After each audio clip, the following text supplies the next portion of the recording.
Gitme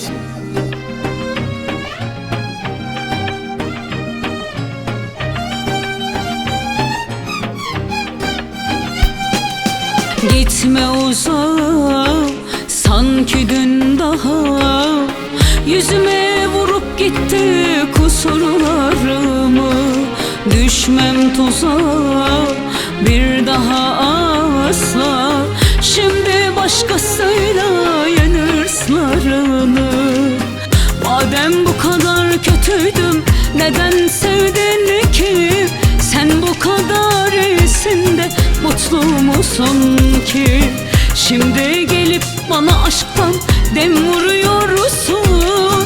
Ah, bu kadın artık seni affeder mi ki?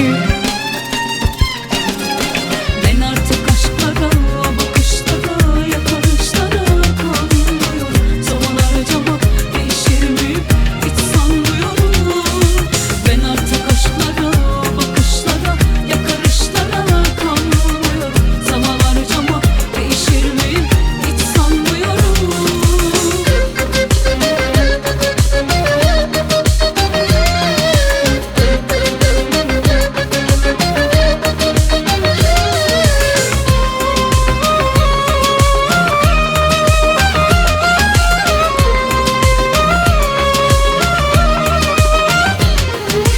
Gitme uzağa, sanki dün daha yüzüme vurup gitti kusurlarımı. Düşmem tuzağa bir daha asla, şimdi başkasıyla yenir ıslarını. Madem bu kadar kötüydüm, neden sevdin ki? Sen bu kadar iyisin de mutlu musun ki?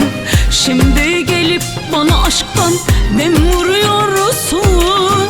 Ah, bu kadın artık seni affeder mi ki? Ben artık aşklara, bakışlara, yakarışlara kanmıyorum. Zaman harcamak değişir miyim hiç sanmıyorum. Ben artık aşklara, bakışlara, yakarışlara kanmıyorum. Zaman harcamak değişir miyim hiç sanmıyorum. Ben artık aşklara, bakışlara, yakarışlara kanmıyorum. Zaman harcamak değişir miyim hiç sanmıyorum. Ben artık aşklara, bakışlara, yakarışlara kanmıyorum.